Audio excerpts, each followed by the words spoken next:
You are going to get some amazing color exercises today and meet an incredible artist. Please welcome Aimee Erickson. Aimee, welcome. Hi, Eric. Hi, everyone. Thanks for having me. You're so chill. Everybody's uptight today. We're not going to talk about what's going on today, but everybody's uptight. I can say that, right? Not here in the garden shed. Everybody's relaxed. All right, you're literally in a garden shed. I'm in a temporary studio because I'm staying with my parents right now. Oh, because of COVID? No, actually, my dad had an accident in March, right before COVID. And I came down for that because, they thought he was on his deathbed. And so we all came. Oh. And turns out he's doing fine. He's recovered really well. But I do have this temporary studio in the very nice garden shed. Oh, that's nice. Terrific. Yeah. And where's home normally? Portland, Oregon. Oh, okay. All right. Yeah, shout out P-Town. Hey, P-Town. All right. Well, there's a great artist community in Portland. Fabulous community there. So what are you going to do today? That's true. Tell us a little bit about it. Well, I'm going to talk a little bit about the painting behind me, which is in progress. And then I'm going to show you some of my two of my all-time favorite mixing exercises. To learn about color. Oh, good. We could all use a little color work. Terrific. Yeah. Okay, so I'll bring you back in just a minute. You can get your camera set up, and we'll be learning about color. Do you have any teasers that might help us understand what it's going to help us grasp? Yes, I'm gonna do two imperfect color strings. One of them is going to be a value scale. And the other one, this is where the real beauty comes in, is it's a hue scale with no value change. Oh, that's going to be fun. I know. Oh, good. All right. This is exciting. Well, we artists get excited about the craziest little things, don't we? I could look at these forever. I'm serious, Eric. A beautiful value scale, light to dark. It's just the most calming thing in the world. I love them. Oh, good. Well, we're looking forward to it. We've got an audience from all over the world today. And so we'll be learning more about that in a second. I'll bring you right back. All right. Our guest today is Aimee Erickson. I'm Eric Rhoads, publisher of Fine Art Connoisseur and Plein Air magazine. We are so glad you're here today. Today is a really interesting day in the grand scheme of things. So the purpose of these dailies, so this is day number 223. Purpose of these dailies is to keep you focused on your art, or learning about art, or discovering art, or growing in art. We have artist guests every day at 12 noon. We have artist guests doing demos, doing discussions. We do a lot of different things. We have had gallery owners. We have had marketing advice. We've done a lot of things, but we've been there pretty much every day. I'm now doing weekdays at noon and not doing 7 days a week, but we did 215 days in a row nonstop. So enough was enough. But we are 7 days a week giving you samples of art instruction videos of the over 600 we've produced. And we have them every day at 3 p.m. Today is no exception. We have a video for you today at 3 p.m. And who do we have on? Well, we have Christine Lashley. She's going to be doing a video called Vibrant Landscapes. And you will get a chance to see how she paints and learn about her. And she's going to do this painting, and you'll get a chance to see that at 3 o'clock. And these are samples of the videos that we do. So she's going to do a little piece of that video, and you'll have a chance to view it. So she's also got another video out called Sparkle, Paintings that Sparkle. So this one's about vibrant landscapes. So that's, again, today at 3 p.m. The way to find those is to go to YouTube or to Facebook, or wherever you're watching right now, quite frankly, but YouTube or Facebook, and search Streamline Art Video, and it'll pop up. And then if you hit subscribe, that way they'll pop up when they go live, and that way you'll know. Also, if you want the 223 days worth of content that we've done, it's on YouTube, and you want to go to YouTube, search Streamline Art Video and hit subscribe. There's a button there, right there. If you're on YouTube, hit that button right there. Guess I need to trim my nails. All right. So just hit subscribe. And remember, we're here every day at noon. If you're discovering this for the first time, welcome. We are glad to have you. And we do a lot of different things. We are a publisher. We do magazines. We do all kinds of things. As a matter of fact, if you want to know all the things we do, just go to streamlinepublishing.com/everything.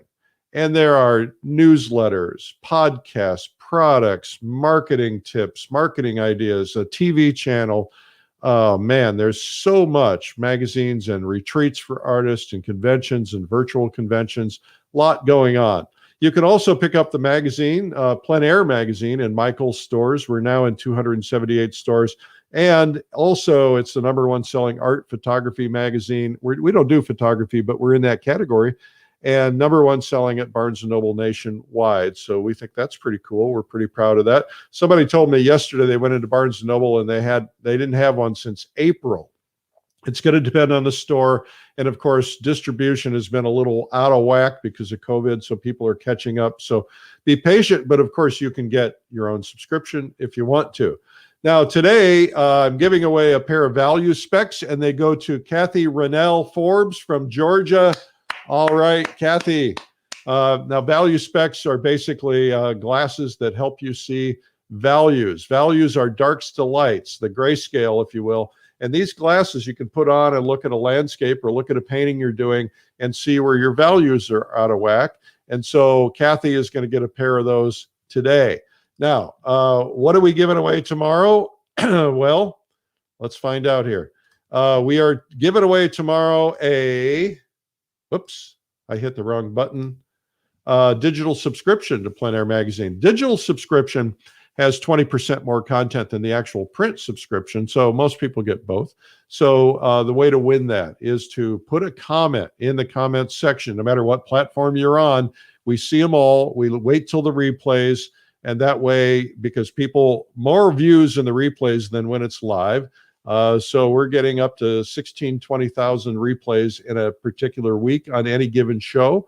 And so we want to make sure that you leave a comment. So leave your comments now. Tell us where you're from. It's also fun to be able to talk about people in foreign lands who are tuning in, and we're all one big artist community. It's kind of fun to get to know each other and be there for one another. Okay, so what else do I have? Well, first off, I would love for you guys to follow me on Instagram or Facebook. My name is Eric Rhoads. You can see how it's spelled there. It's different. And it would be terrific also to get you to subscribe on YouTube. We're here every day for you. Now, what else do I have to talk about? Well, the big enchilada is a couple of things. First off, we made a decision today. We are going to change a couple of deadlines, all right? So first off, the deadline for the Plein Air convention was coming up for November 30th. We decided to change it and extend it to Valentine's Day. The reason we do that is because a lot of you are just simply not going to make a decision until we know what's happening with this virus and whether or not, even though if you book your seat, you got 100% chance of getting your money back if we can't hold it or you can't come. But please know that we would love for you to sign up anyway, but know that the deadline is now February 14th, okay? So that's one thing you want to know, all right? That's important. Also, I think we changed the deadline on Watercolor Live to, December 6th. That's right. Watercolor Live is now December 6th, and Watercolor Live is essentially an online conference. We've been doing the largest art conferences in the world. We did Plein Air Live, we did Realism Live, and now we're doing Watercolor Live with the great watercolor experts from around the world. And it's going to be 4 days, and I'm kind of thinking about maybe even adding a fifth. I got to check with the team and see if we can pull that off because there's more stuff I want to do. So it's the 28th through 30th of January. Christmas will be over. All the holiday stuff will be out of the way. And we also have a beginner day on the 27th of January. So you want to sign up for that. And it says register before November 30th. You should get it done. Go ahead and do it. But that slide will change once we get the new date on there. But we've got the great Joseph ZBUKVIC and so many other greats. I mean, he gets a lot of attention. But look at this lineup: Linda Daly Baker, Agnes McEwen, Michael Holter. We have people from all over the world teaching you. Kim Machinko, Brenda Swenson, Gene Peterson, John Salomon, Joseph ZBUKVIC, I mentioned earlier, KEIKO TANABE, the great Japanese watercolor master, Lauren McCracken, Mario Robinson, great figurative painter, Pablo Rubin, Matthew Bird, Soon Warren, Stephen Sang, Thomas W. Schaller. I mean, it just gets better and better. Andy Evenson and Daniel Marshall. Plus, there are many others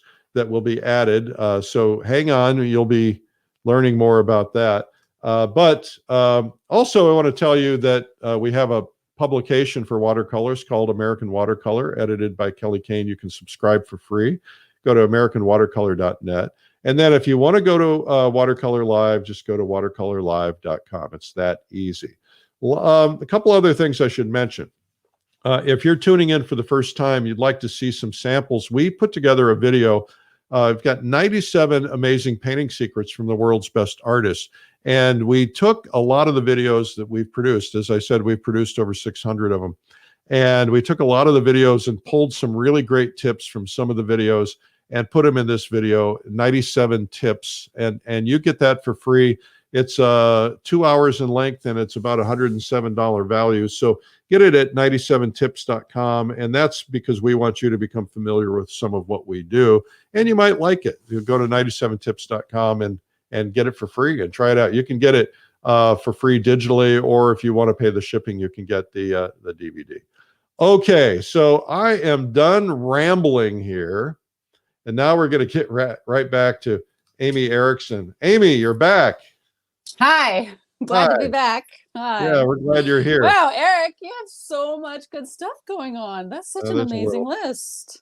Little bit of stuff. Like, you even got Andy Evenson. Amazing. Oh yeah, he's the bomb. He is the bomb. I saw Joseph ZBUKVIC's video or demo last year at the convention, and I said this to him too, but I didn't like it. I felt like he made it look so easy, and that's very deceptive. He's terrific. It was so good watching it come together.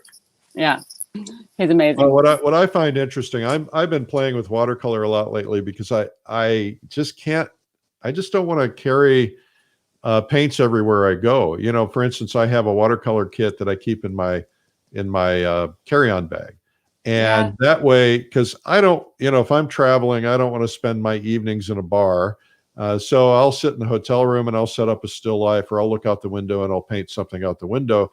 And so I can't always carry oils. I don't want to carry oils on things like that. Or if I'm some trips to Europe or something, I might not take them. So I've been studying watercolor a little bit more, and everybody's got a different technique. It's not all the same. And so I'm pretty excited about this, actually. Yeah, that sounds great. I've done a lot of traveling with just a sketchbook and a pencil and the mini watercolor set. Yeah. It's really so practical. That's all you need, really. Mm-hmm. Yeah, I have one of those little tiny ones as well. It's kind of nice. Mm-hmm. So I'm going to let you get started because I want to make sure you get ample time. So I'm going to pull off screen, but I'll be here answering questions and fielding comments. And we got people from all over the world watching you. Oh, great. So if there's comments, like if people ask questions in the comment thread, are you going to pass them on to me? I will, absolutely. Oh, that'd be great. Okay, good. Because I can't see that right now. Oh, I understand that. But I can. Yeah. Okay, good. So hi, everybody. Thank you for tuning in. I have here a painting in progress, and this is this canvas is a painting that I was part of my senior project in college. How many years ago? And is a portrait of my friend Jen, who has beautiful red hair, and her hand was right here, and it was vertical, and her face was right here. And I'm going to try to dig up a photo of that painting because I didn't take one before I decided that its lifetime was drawing. So what you're saying is you painted over an old college painting? That's right. I painted over it. And then I found out that everybody here loved that painting. Oh no. Whoops. I know. Well, Whoops. you know what? Onward, right? Onward. Onward. So this still life is entirely out of my head. And I was just interested. For me, it's always fun to paint over an old painting or even a canvas that has anything on it, because you start having more interesting relationships more quickly, accidental relationships. And it just gives me a lot of opportunity to think about where points of interest are on the canvas. For example, like this is where one of her hands was. And I just think I've always had this curiosity about composition, which is not my topic for today, but I am always curious about like where things go and also the shapes. Like, can you have the same basic composition and apply it to a still life or apply it to a maritime scene? Do you know what I mean? It's just this thing that I'm curious about. So anyway, I painted over it. And did you prime it first, or did you paint right over what was there? I painted right over, and not even all of it. Like, this is the wallpaper, and this is this blue skirt she was wearing, and this is the pillow she was sitting on. This line was like the chair rail, and this painting over here was actually also in the painting. Oh, cool. Yeah, so like her head was here. You know how Skip Lipke has that device where he puts a painting on the wall behind the subject's head, and it just creates an interesting. I loved Skip Lipke so much when I was in college. I mean, who doesn't, right? Right. Anyway, that's where I got that idea. I didn't actually have that in the setup. But so today I thought it would be fun to talk a little bit about values and value change and non-value change. So like in this painting, for example, you can see that the light is very flat. Each object isn't defined primarily by light and shadow on the object. Like this blue picture is completely lit and it's casting a shadow up behind it. You can see that the highlight is in the center, more or less, of the object, and that the shadow is going back behind it. And same thing with the teapot. There's a little bit of value change here, but in general, it's lit with a highlight and the shadows going behind. So in that case, how do you show that the object has form if you're not going to do it using a shadow shape? And what's happening here is that there's not a value change from the center here, where it's more lit, to the edges, but there is a chroma change, so it gets grayer. And it makes it feel like this picture is rounding out of the light. This is effective because as human beings and the way that we perceive color, and it's also just a fact of color, color is a function of light hitting an object. So one way to think about that is the more light you have hitting the object, the more color you're going to have in that part. So here we have light hitting it, so it's a brighter blue. And then as it turns off over here, it's still lit. And I didn't want to do it with a value change, so I just did it with, we could call it a chroma change, or we could call it a hue change, right? Because it gets a little bit more purpley, but also it drops in saturation as it moves over. Same thing here. You can see with a white object, we do get a little bit of value change as it drops off. And then I still have room for my highlight in the middle. Somebody asked real quickly, did you oil down the old portrait before you painted over it? No, I didn't.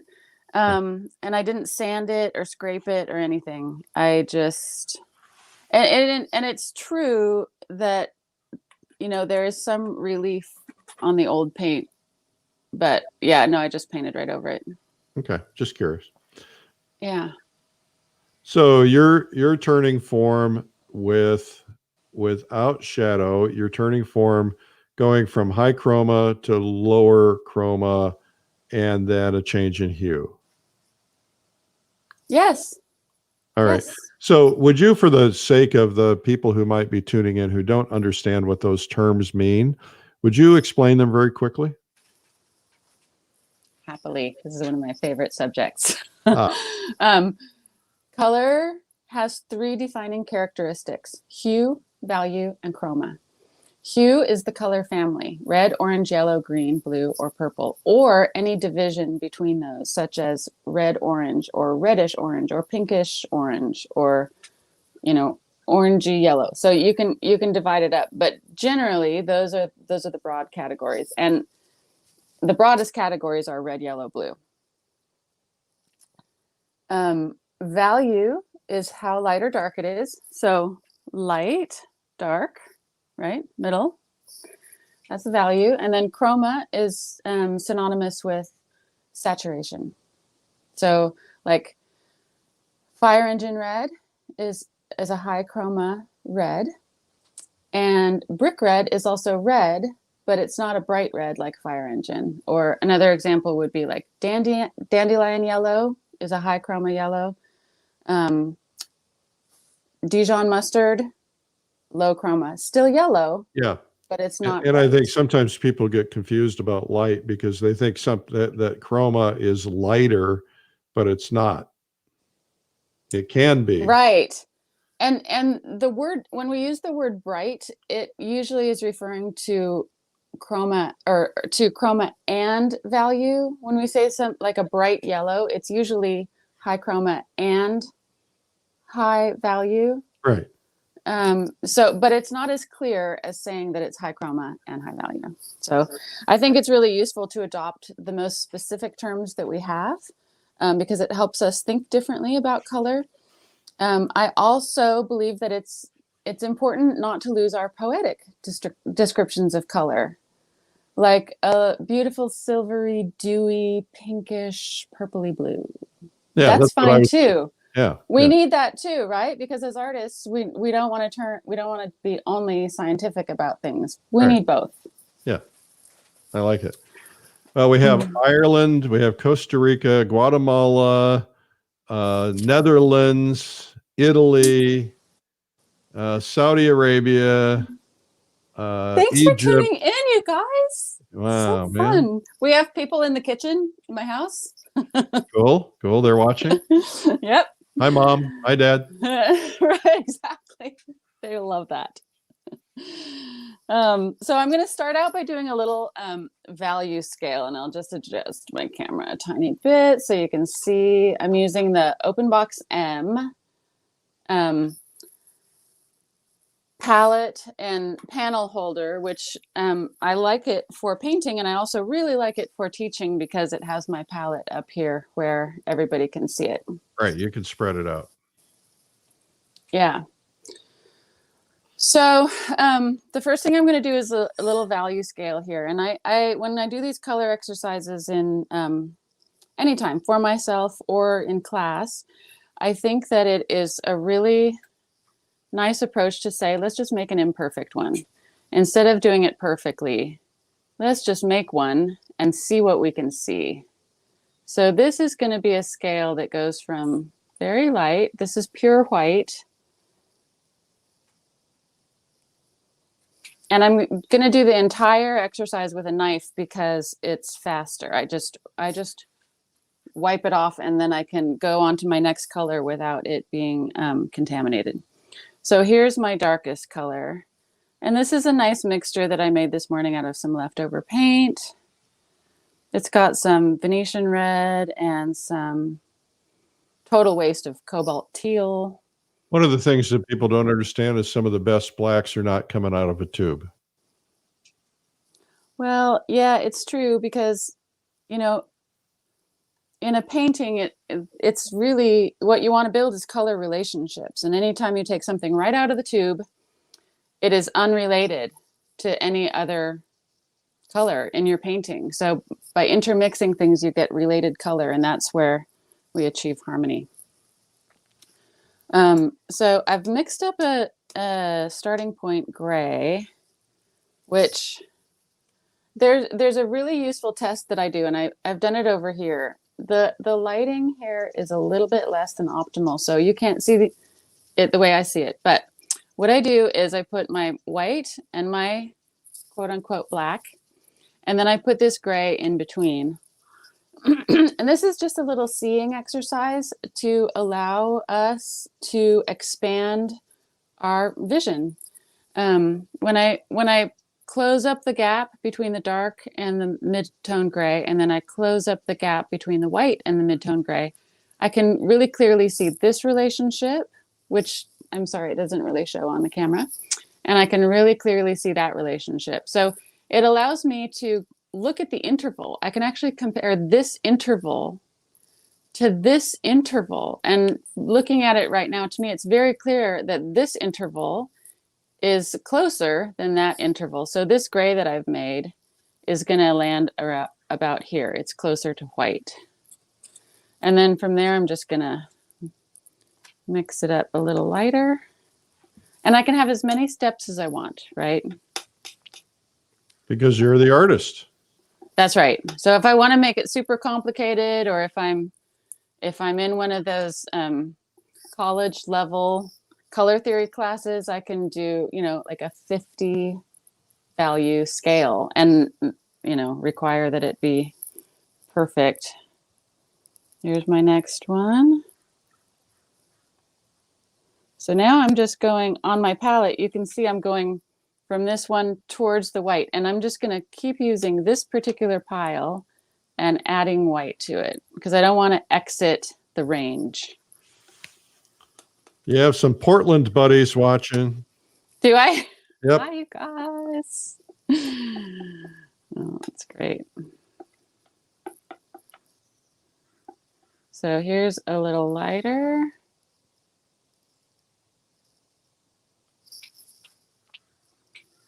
And I want another step between here and here. So I'm just going to make one. This is what I was saying, how it doesn't have to be perfect. You can add stuff wherever you want it.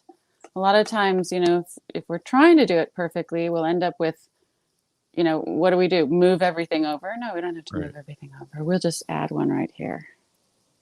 This, by the way, is a very important exercise for anybody There we go. Learning to try. Right. Hello, Sydney, Australia. Welcome. Oh, Sydney. Yeah. Greetings. Okay, so now I'm going to go the other way. I have this gray, and I'm going to start leaning it this way. And I'm going to start by, I already put my dark down. So I'm going to add like 7 molecules of my gray mixture to this because I don't know how fast it's going to lean. Oh, that barely made any difference. I can see it. Okay, so you can? Yeah. Okay, so then if you can see it, Eric, then I'm going to put it up here. Because often when I do this, I can't see the difference until I lay it right down next to the other one. Yeah, I still can't see that. But I'll take a little bit more of this and mix it in. 12 molecules this time. That's right. The big leap. And now sometimes when you do the 3 molecule addition, it shows a lot, like certain pigments. And this is how we understand tinting strength, right? Oh, so that's starting to show for me anyway. It's not a huge, like I perceive it mostly as a shift in feeling, like it's a tiny bit lighter, but it feels more opaque. So now I'm just going to keep going. Another 30 molecules. And as I add these together, I'm eyeballing this one, right? Like you can see that I still have quite a ways to go before I hit that middle value, right? Like I'm here. I got a ways to go. So I will just keep going. For me, I consider it really important to have them touching completely. Otherwise, I can't really see the relationship between those 2 mixes. Well, everything's about relationships, and the color of the palette or Yeah. the underpainting will influence if you have a gap in between. That's right. So here I'm going to do one with a gap. So we can see that a little bit, but when I close up the gap, you can see that then we can really see. Yeah, hard to tell on camera. Oh, is it? Okay, I'm going to move a little faster here so I But can. what we'll do is once you get through it, then maybe we'll take the camera and hold it up and do a close-up or something so they can see. Oh, sure. Yes, we can definitely do that. I'm just going to keep going.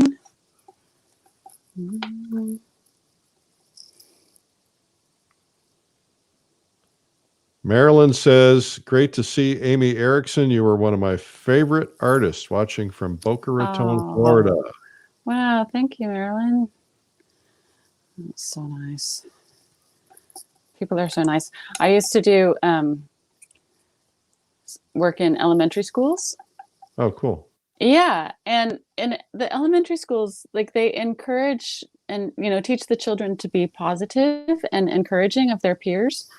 So as the guest artist in the school, they were always very positive and encouraging to me. And like, so I'd be working on something and a class would walk by and the kids would just be so enthusiastic.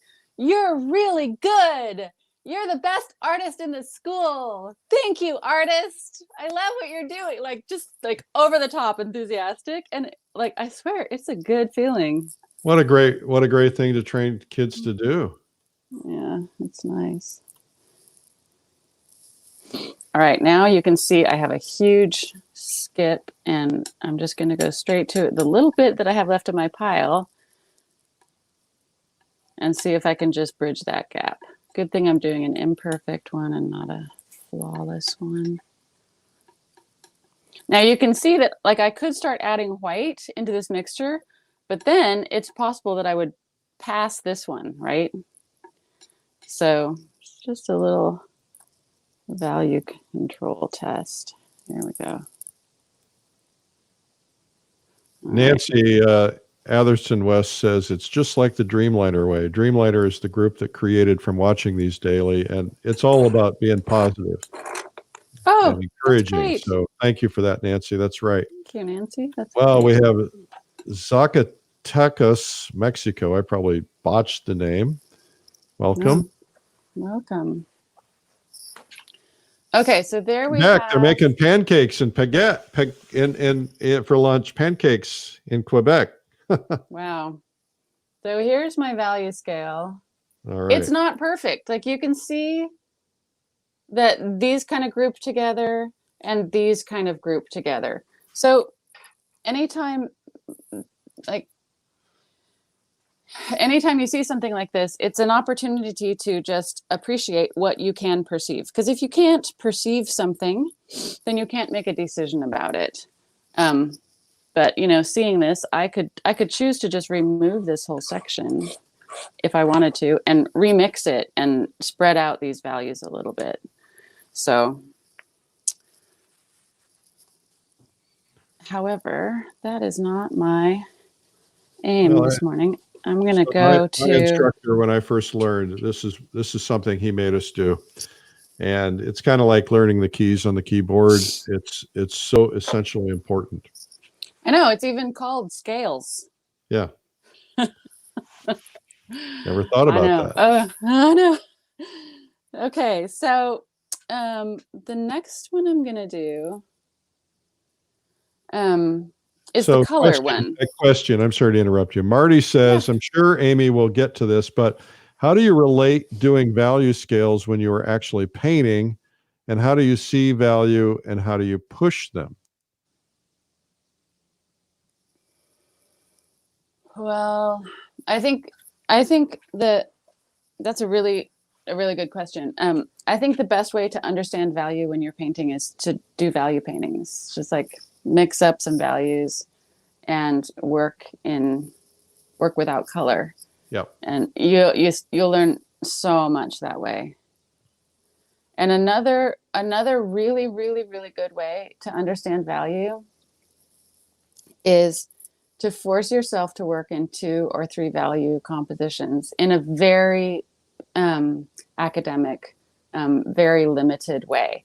And by that, I mean, like, you could take like a reference photo and do an overlay tracing and force the shapes into light, middle, or dark.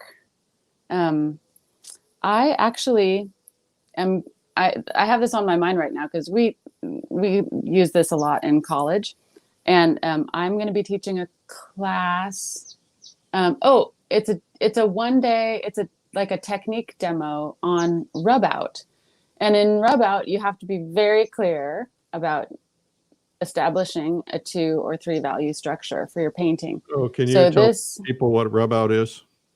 Yeah, rub out is when it's a subtractive painting process where you cover the canvas in a single color and then you use various tools to pull the paint off and reveal the canvas beneath to establish your lights. Mm-hmm.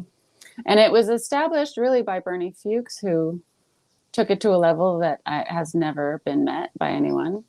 But I'm going to make a stab at it because it's a very, very useful approach for understanding 2 or 3 value compositions, and also for a great way to start a painting. Like you can either use rub out as a way to do a painting start to finish, or you can use it as the foundation for a painting that you're going to. So do you have could you take a little 2-inch square, 4-inch square on your canvas up there, lay down some of your dark, and then just do a quick example of a rub out? I think if people saw it, they would appreciate it. Yeah. I'll use this. I'll use this one because like this Perfect. is already toned. So right. yeah, I know my instructor told me to do that the very first day that he started teaching me. So here, let's say, and I do have a full demo of this prepared, and you can register for it at Winslow Art Center. Okay. But say I did this whole thing dark like this, then, and again, you can use a variety of tools. I'm just going to dip a brush in a little bit of turpentine, and I can pick out the lights, right? So, I'll do one. I'll do a little face.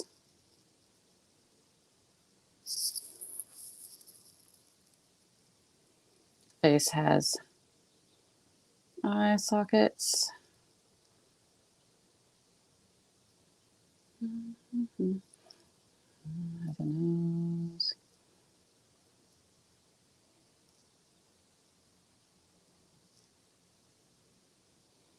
As you can see, it's going to be slightly skeletal. Fill out the cheeks. The beauty of this is that you realize, you start thinking about, oh, wow, I can do so much less than I thought I had to do to establish imagery in a painting. Kind of a sad looking face, but that's okay. There we go. A lot of light on the forehead.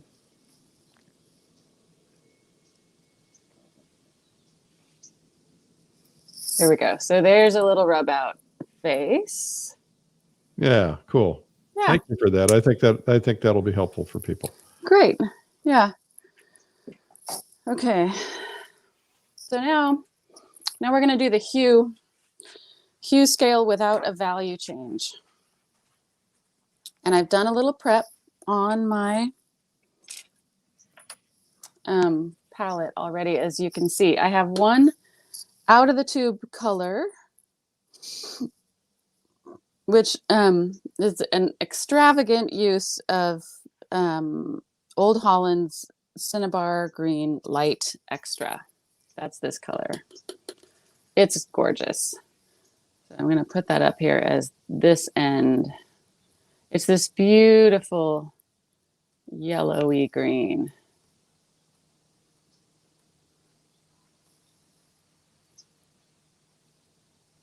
Max Ginsberg uses Cinnabar Green to gray down other parts of his portraits. That's right. That's right, because it's complementary to most orangey flesh tones, right? Right. That might be why I have it. Okay, so then clean. This is already contaminated. All right. So we're gonna see. So this is, and this one is the Gamblin quinacridone violet, and I've made a tint. I just mixed it with white, and I'm trying to get these two to be the same value. So I'm going to do a little test up here and just put them right side by side. If you squint down, they're pretty close. Yeah, you know, I think that's going to be good enough for government work. Yep. It's difficult. This is a very, very interesting thing, because you will find the limit of what you can perceive. Like, especially with high chroma colors, the color is so strong that it becomes difficult to perceive the value. So what you can always do if you're not sure is just bracket. Like, if I take this color and make it a little bit darker, say I think that one's a little too light. Here it is, a tiny bit darker. And then I'll lay this one up here next to the green and see how I like it. And that to me is clearly darker. I don't know if it shows as much for you guys. Yeah, it does. It does. If you squint good. down, it's definitely darker. And if I still wasn't sure, I would make a lighter one too. But when I look at this, something happens on that edge, like here where the interval shows clearly as a value shift. It's very easy for us to perceive. Our eyes are capable of perceiving the minutest shifts in value. But when we have two strong colors next to each other, there's kind of a confusion that happens here. Or even a strong color next to a gray. You look at it and your mind just feels confused because one of them isn't darker and you don't know what to do about that. So this bracketing exercise is good to help you figure out, just to see more, right? If your brain needs more information, you want to drum up more information. Okay, so I'm going to go ahead and use this one. So here it is at this end of my scale. Now my goal is to get from here to there. Oh boy. Yeah, I know. It's so fun. And I will say you can do this with any two colors. You could do it like from blue to gray, like that. You could do it from anything to anything, and you'll get different stuff in between. If the two original colors are more analogous, then you'll just get a beautiful high chroma shift. Like if you're going from, say, phthalo green that's tinted. I like to do these in the higher value ranges. Mm-hmm. So you're going from, say I was going from phthalo green to cobalt teal, then you could see that it would be a beautiful shift, but it would stay all in the greens and blues, right, between those two. So here we're going to get some interesting thing between yellowy green and pinkish purple. Well, you got about 12 minutes to pull it off. Thank you, Eric. That is good to know. I will do it. Okay, so I'm going to use, I might do fewer than I usually do, but I will show you my technique. Because I do feel that this particular approach to this is very useful. I don't think I'll need all of this. So what I do is, I don't need, I'll use all my green. I don't need any more pure cinnabar green because I put it up there. So now I will take my 2 molecules of my other mixture, and I'll put it in here, ate it right up. So because I know I need to move it a little quicker, I'll put a little bit more in there. And I skipped my sort of intermediate one. This is how I more commonly do it, is just start working in from either end. Okay, so I can't really tell as usual, but I'll put it right here and see if I can tell. Yeah, it's so slight. This is how I like to do it though, because when you're working on a painting, sometimes that much of a color difference is exactly what you need. Right, to turn form. In this, yeah, or to create a focal point, it might need to be that much brighter than the rest of it. I'm just going to move it a little quicker. So this cinnabar green is quite strong. I'm used to having the quinacridone be one of the strongest Old Holland things. has a very high pigment strength. That's true. Okay, so here we go. This should be visible. There we go. It's visible to me. It's starting to get richer. This is what I normally see, is that when you're mixing two colors together, the original ones start to feel really raw. Because they don't, because the color is just so pure. All right, so now I'm going to start from the other end, take a little bit of this and bring this whole mixture with me. You know what, I'm gonna do it a little bigger interval than I normally do, just so it'll be more visible on camera.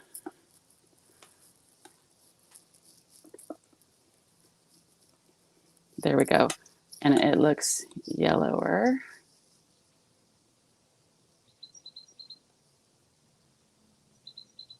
I think it's really fun to have some exercises like this up your sleeve, so that if you have studio time and you're not feeling particularly inspired, or you don't have something underway, or you have something underway and you don't know what to do on it, you have an activity you can enjoy that will also expand your understanding of paint and color. Here we go. There, now you can see that start to move, right? Oh, yeah. Yeah.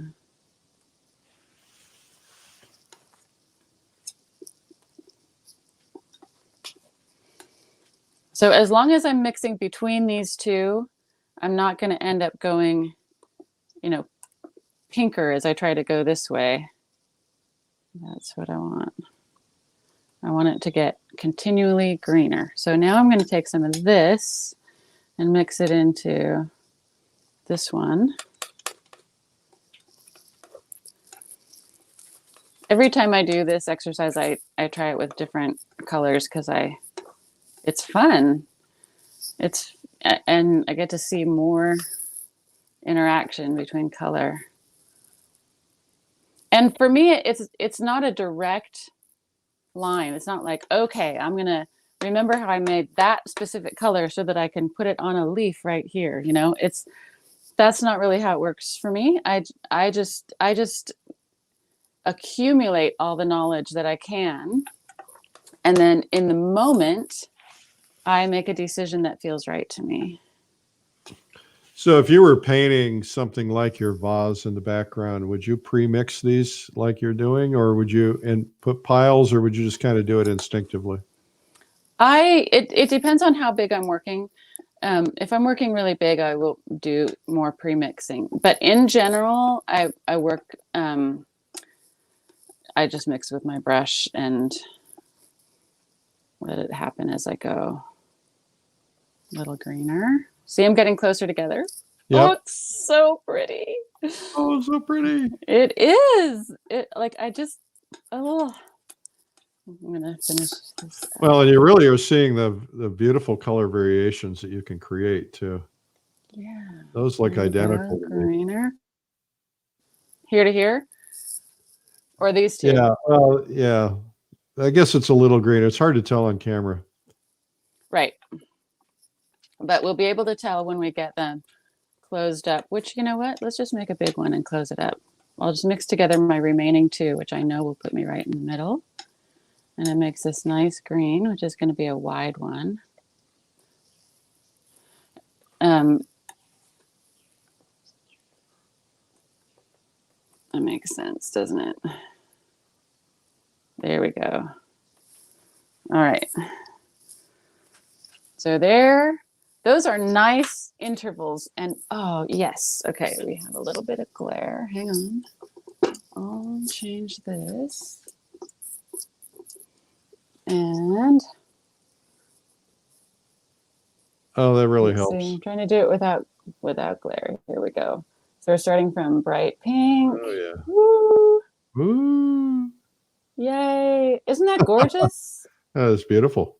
Oh, and then there they are together at the end, right next to each other with no transition colors in between. And here they are with all their transition colors and a little bit of glare. So Sign it and frame it. it's gorgeous, right? Yeah. Yeah, I love doing them. So you can really see how that works, especially when you're trying to create something that is less chromatic, less colorful as the vase turns, for instance. Yes, absolutely. And the other thing about it too is it teaches you a greater sensitivity to shifts in color. A lot of times when you're painting, you think, oh, I need this to be a little bit pinker, and you'll just scoop up some pink, and it ends up being much pinker than you need it to be. So, doing these exercises, you just start to really see how little changes, and you learn the different pigments, how strong their tinting strengths are, how different pigments interact with one another. And when you know more, you paint, your knowledge informs your painting. Absolutely. I've never seen that done. I have a quite a few similar to these that I give my students when we do workshops. Usually the first morning is spent in some sort of color mixing exercise, just because everybody can be successful at them. It's completely within your comprehension, and you get a beautiful, successful outcome that taught you something. So. Well, I knew the concept, but I had never actually seen somebody do the scale like that. And it's fabulous. I'm going to play with that. That sounds like fun. And you can great. put them in your sketchbook too. If you do it just with a smaller knife, you can just go across in your sketchbook, and then you'll have all these different color scales right in your sketchbook, which is fun. Now, do you make color charts as well? Do you take your full palette and make full color charts? I don't do it with my full palette. One of the other exercises that I frequently give students is a small value and color chart, where we'll do on the one side, we'll do a value scale like this, but maybe only 4 values. So like gray, gray, gray, gray, 4 of them. And then as we make the other columns, this is not a good visual for what I'm explaining, but as you make the other columns in the chart, you can put whatever color you want in that row as long as it's the same value. So you're essentially, thinking about color, but matching it to the value that you already determined. Cool. Yeah. That's fabulous. Thank you really for fun. that. You're welcome. Again, I knew concept, but I never had seen it done in this way. It's really nice to see that. Yeah. And I would encourage everybody to try it. It'll be fun. Yeah, I will. I just will add that the funny thing is, most people think, oh, charts. But I mean, to a person, everyone who has done these is delighted. Well, they're freeing, actually. Yeah. And especially because now you can look at that, and if you had a string of those with a lot of different colors, you can look at that and say, how do I get that color? Well, you know exactly. Yeah. And if you had picked one of those colors in the middle, I'm not so sure I would have picked the cinnabar green and the quinacridone red mixed in to create it. Yeah. Awesome. Yeah, they're so beautiful. Yeah. Aimee is Little absorbed in the shirts. colors. I am easily distracted by color charts. Look at all the pretty colors, man. But Eric, really, I just want to thank you and everyone who is watching this. Honestly, this is a great joy in my life, and I am so pleased to be able to share with you something that has meant so much to me. Well, you brought some great joy to our life today. Thank you for that, Aimee. Thank you, Eric. So you've got a workshop coming up where? I do. I have a 1 day, or like 1 hour maybe, technique workshop coming up with Winslow Art Center, and that's the rub out one. Okay. And then that's in January, but also starting next week, I have a couple of online backlit still life classes also through Winslow Art Center. And in February, I am going to be teaching directly. This is not quite on my website yet, but almost. I'm going to be teaching a color, value, and still life class online. Oh, outstanding. Terrific. Yeah, so you can watch for that on my website. And anybody who wants updates, just join the mailing list and you'll get them. All right. And it's spelled AIMEE, AimeenErickson.com. Yes. But if you type in AMY Erickson, I own that one too. So it'll take you there. Just in case people get it wrong. All right. It happens. You'd be surprised. I get it. Well, Aimee, thank you. This has been an absolute delight. And I really appreciate you coming on today. And you know, it's what amazes me is that now 223 days in a row, different artists can every single day I learned something new that I didn't know, and I thought I knew a lot. So you've checked a box for me. You've got something new for me. Thank you very much. My pleasure. Thanks for having me. All right. Bye-bye. Well, that is Aimee Erickson, and you can check her out at AimeenErickson.com. It's right there on the screen. Take a screenshot of that. But thank you, Aimee, for doing that. Well, I just want to thank you. I know today is a crazy day, and I know we're all going to be worked up into a frenzy no matter what happens. And I just want to remind you that your health, your mental health, is the most important thing you can focus on, because 50% of the people in America are going to be upset. I don't know which 50, you don't know which 50, it doesn't matter. But just try to keep your head in the game, stay positive, focus on what you love, focus on doing things you love that'll make you feel better. All right. Thank you for watching. Reminder to check out watercolorlive.com, and we will see you tomorrow. I'm Eric Rhoads, publisher of Fine Art Connoisseur and Plein Air.